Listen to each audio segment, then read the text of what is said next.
Hello guys, আপনাদের জন্য আবারও নিয়ে আসছে সন্ধ্যাবেলার আরেকটা রেসিপি। তো যারা যারা আমার রেসিপি দেখার জন্য অধীর আগ্রহে চলে বসেছিলেন, তা আপনাদের জন্য আমি নিয়ে আসছি সিঙ্গারার রেসিপি। সন্ধ্যাবেলায় কিন্তু অনেকে সিঙ্গারা খেতে পছন্দ করে, আবার অনেকে না। তার মধ্যে হচ্ছে কি, সন্ধ্যাবেলায় কিন্তু বাজারে তৈরি সিঙ্গারা পাওয়া যায় না। তো এটা সকালবেলা ছাড়া সিঙ্গারা চামচা বাজারে তৈরি পাওয়া যায় না। তো আমরা কি করব, বাজারে তো পাইতেছি না, তো এখন আমরা বাসায় তৈরি করে নিব সিঙ্গারা। তো আপনারা দেখতে থাকুন কিভাবে আমি সিঙ্গারাটা তৈরি করতেছি। যে দেখেন, আটার গায়ে আমি সুন্দর মতো গুলা শেষ হয়ে গেছে। এখন আটার গায়েটা সুন্দর মতো ইয়ে করা হচ্ছে আর কি, গোল করা হওয়ার পরে এটা রুটি বানানো হবে। তো আপনারা দেখতেই থাকুন। এই যে দেখেন, আটার গায়েটা বেশি সিঙ্গারা বানাবো না, হাতে কোনো 10টা কি 12টা সিঙ্গারা বানানো হবে। তো এই যে দেখেন, আবার তেল ঘুরিয়ে ঘুরে রাখা হয়েছিল। তো এই যে দেখেন, আপনাদেরকে দেখাই। এই যে সুন্দর পুর, এটা হচ্ছে সিঙ্গারের ভিতরের পুর। এই পুরটা যত বেশি মজা হবে, সিঙ্গারাটা তত বেশি মজা হবে। মূলত এই পুরটাই হচ্ছে সিঙ্গারার মেন। তো এই যে দেখেন, পুরও কিন্তু অত বেশি নিই নাই, অল্প করে বানাবো। যদি খাইতে ভালো হয় তো আরেকদিন বানাইতে পারবো, যেহেতু ফার্স্ট টাইম তো অল্প করে নিছি। তো এই যে দেখেন, এটা হচ্ছে পুর। তো আমি নাড়াচাড়া করে দিচ্ছিলাম, আবার ঢাকনা দিয়ে ঢেকে দেবো। এই পুরটা এটা এখনো ভালো মতো সিদ্ধ হয় নাই, ওই কারণে। তো দেখেন, আমি ঢাকনা দিয়ে আবার ঢেকে দিচ্ছি, আর একটু ভালো মতো সিদ্ধ হোক। আমি গ্যাসটা কিন্তু একদম কমাই দিচ্ছি, মানে একদম লো আছে। তো এই যে দেখেন, রুটি বানানো হচ্ছে। এটার মধ্যে মূলত সিঙ্গারা ঢুকানো, সিঙ্গারা পুরটা দেওয়া হবে, তারপর হচ্ছে সিঙ্গারা বানানো হবে।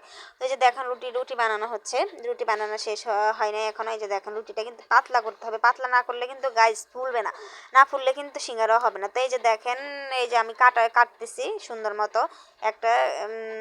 দেখেন দেখেন, মূলত অনেকগুলো কাটা লাগবে, যেহেতু ছোট ছোট সিঙ্গারা বানাবো, তো ওই কারণে। আর পুরো নিচে অল্প, তো অল্প অল্প পুর দিব, ছোট ছোট সিঙ্গারা হবে। তো এই যে দেখেন, কাটতেছি সুন্দর মতো।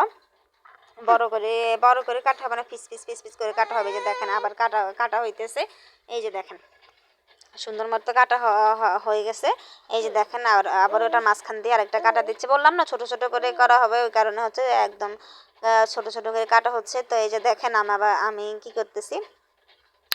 তো এই যে দেখেন, কাটার পর্ব প্রায় শেষ হয়ে গেছে। এটা মূলত ছুরি না, এটা হচ্ছে কাকলারি সেটের যে ছুরিগুলো থাকে না, ওগুলো। ছুরি থাকলে কিন্তু অনেক তাড়াতাড়ি কাটা যাইতো। তো আমাদের ঘরে যেটা ছিল না, বাচ্চা কাচ্চা থাকে তো ঘরে, ওই কারণে হচ্ছে কি ছুরি টুরি রাখি না ঘরের মধ্যে। তো এটা কাকলারি সেটের ছুরি। তো এই যে দেখেন, পুর দেওয়া হয়েছে। তো এই যে দেখেন পুর। তো এখন সিঙ্গারা বানানো হবে। বাজারের মতো তো সিঙ্গারা হবে না, তবে খেতে কিন্তু অনেক মজা হবে, আমি বলে দিলাম। এখন আমি ট্রাই করি নাই, খাওয়ার পরে অবশ্যই আপনাদেরকে জানাবো। তো এই যে দেখেন, পুরটা দেওয়া হয়ে গেছে। এখন হচ্ছে সিঙ্গারার মতো ডো করা হবে। তার মধ্যে আমি একটু পানি দিই, আমি একটু পানি নিব। পানি দিয়ে কিন্তু মূলত আটকাইতে হবে, এটা তো আর অন্য কিছু আটকানো যাবে না। তো এই যে দেখেন, পানিও নেওয়া হয়ে গেছে। এখন সুন্দর মতো এই যে সিঙ্গারাটা করা হবে। এই যে দেখেন, আপনাদেরকে একটু দেখাই, যে যেভাবে করে আর কি। তো আমি তো জানি না, তো আমি আমার মতো করে সিঙ্গারাটা এটা করতেছি। মেন খেতে কেমন হয় এটাই হচ্ছে মেন কথা, দেখতে কেমন হবে তার এটা বলি লাভ নেই। তো যাই হোক, এই যে কোনো রকম মানে করতেছি। এই যে দেখতেই পারতেছেন, আমি আস্তে আস্তে সিঙ্গারাটা প্রায় শেষ হয়ে গেছে বানানো। তো এই যে দেখেন, আপনারা দেখেন কিভাবে বানাচ্ছি। এটা আর কি, দেখবেন আমি আমার মতো করে বানাচ্ছি আর কি। আপনারা তো ইউটিউব দেখে আরও সুন্দর মতো বানাইতে পারবেন। তো এই যে দেখেন, আর একটা বানানো শেষ। এখন অনেকগুলো বানানো শেষ হয়ে গেছে, এগুলো আমি তেলেও ছেড়ে দিচ্ছি। এখন হচ্ছে প্লেটেও নিয়ে নিচ্ছি। এখন হচ্ছে খাওয়ার পালা, খাওয়ার পর আপনাদেরকে জানাচ্ছি কেমন। তো এই যে দেখেন, আমি কিন্তু অনেকগুলো সালাদ কেটে নিয়েছিলাম সিঙ্গারার সাথে খাওয়ার জন্য। সালাদটা আমার কাছে এত ভালো লাগে, সিঙ্গারা বলেন, নুডলস বলেন, যে কোনো কিছুর সাথে আমার সালাদটা অনেক ভালো লাগে। তো এই যে দেখেন, সিঙ্গারাতে এত পরিমাণে গরম, আমার মেয়েও কিন্তু খাওয়ার জন্য চলে আসছে। তো গরমের কারণে ওকেও দিতে পারতেছি না, আমিও নিজেও খাইতে পারতেছি না, অনেক গরম। তো আমি এগুলো এখন ভেঙে ভেঙে রেখে দিব, তারপরে ঠান্ডা হওয়ার পর আর কি খেয়ে দেখবো কেমন হয়েছে।